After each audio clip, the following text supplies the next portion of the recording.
समारोह में शामिल होंगे।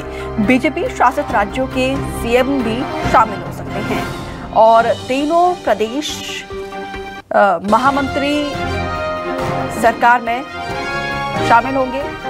विजय शर्मा, ओपी चौधरी, केदार कश्यप भी मंत्रिमंडल का चेहरा होंगे। ओबीसी वर्ग से होगा बीजेपी का अगला प्रदेश अध्यक्ष और देखिए नारायण चंदेल या फिर विजय बघेल हो सकते हैं प्रदेश अध्यक्ष। तो चर्चाओं का बाजार गर्म है। किस तरीके से कैबिनेट की रूपरेखा रहने वाली है, किसे प्रदेश अध्यक्ष का जिम्मा सौंपा जाएगा, उन्हीं नामों को लेकर भी जानकारी आप तक पहुंचाने की कोशिश की जा रही है। देखिए 13 तारीख को साय कमान संभालेंगे और साथ ही साथ विष्णुदेव साय के साथ दोनों ही डिप्टी सीएम भी शपथ ले सकते हैं।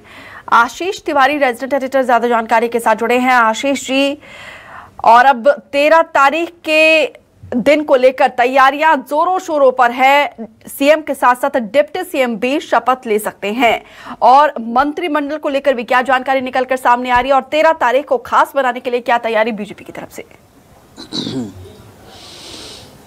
देखिए, बीजेपी ने बड़ी जीत राज्य में हासिल की है, राज्य के चुनाव में हासिल की है। तो इस लिहाज से जिस तरीके के संकेत बीजेपी दे रही है, तो बीजेपी इस आयोजन को भव्य रूप देने की कोशिश कर रही है। प्रधानमंत्री नरेंद्र मोदी, केंद्रीय गृह मंत्री अमित शाह, राष्ट्रीय अध्यक्ष जेपी नड्डा के साथ साथ कई केंद्रीय मंत्रियों के शामिल होने की सूचना है। इसके अलावा बीजेपी के राज्य संगठन ने बीजेपी शासित राज्यों के मुख्यमंत्रियों को भी न्योता भेजने की तैयारी कर रखी है। तो ये माना जा रहा है कि एक बड़ा शक्ति प्रदर्शन सरकार बनाने के, सरकार के गठन की प्रक्रिया के दौरान बीजेपी करती नजर आ सकती है। लेकिन यहाँ सबसे महत्वपूर्ण जानकारी मैं आपको बता दूं दीपिका, कि शपथ केवल मुख्यमंत्री विष्णुदेव साय का ही नहीं होगा, बल्कि दो चेहरे जो डिप्टी चीफ मिनिस्टर बनाए गए हैं, अरुण साव और विजय शर्मा, इनके नाम हालांकि अधिकृत तौर पर जारी नहीं किए गए हैं, लेकिन संगठन के भीतर लगभग यही संकेत हैं कि ये दो चेहरे डिप्टी सीएम की रेस में सबसे आगे है और लगभग इनके नाम पर मुहर लगा दी गई है।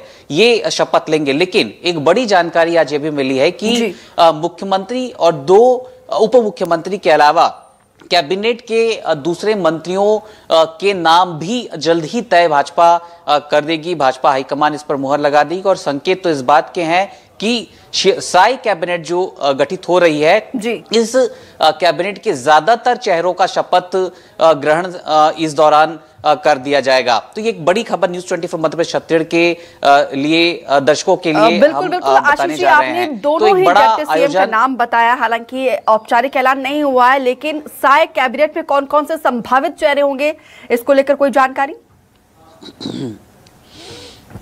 देखिए, फिलहाल कह पाना बड़ा मुश्किल है, लेकिन नया एक फ्रेश कैबिनेट ये देखने को मिलेगा, ये तो तय है। विजय शर्मा को डिप्टी चीफ मिनिस्टर बनाने के पीछे के समीकरणों पर यदि जाएं तो बीजेपी के जो धुरंधर नेता रहे हैं पिछले 3 पारी की रमन सरकार के दौरान जो मंत्री का चेहरा रहे हैं, उनमें से ज्यादातर चेहरों को बीजेपी ड्रॉप करने जा रही है। इस तरीके के संकेत निकल कर आए हैं। लेकिन जब मंत्रिमंडल के गठन की कवायद होगी तो जाहिर सी बात है कि क्षेत्रीय संतुलन देखने की भी कोशिश होगी। विष्णुदेव साय सरगुजा संभाग से आते हैं, तो ऐसे में माना जा रहा है कि सरगुजा संभाग से एक और चेहरा मंत्रिमंडल में देखने को मिलेगा। बस्तर संभाग से भी 2 आदिवासी चेहरों को बीजेपी सरकार अपनी कैबिनेट में शामिल करेगी। साथ ही साथ रायपुर संभाग और दुर्ग संभाग का यदि यहां पर जिक्र किया जाए तो 3 चेहरे इसमें लिए जा सकते हैं। कुल मुख्यमंत्री मिला दीपिका तो कुल 13 चेहरे ही हैं जो सरकार में बतौर कैबिनेट में शामिल किए जा सकते हैं। तो ऐसे इस वक्त फिलहाल नाम लेना तो मुश्किल है, लेकिन ये तय है कि फ्रेश कैबिनेट हमें देखने को मिलेगा। ठीक है आशीष।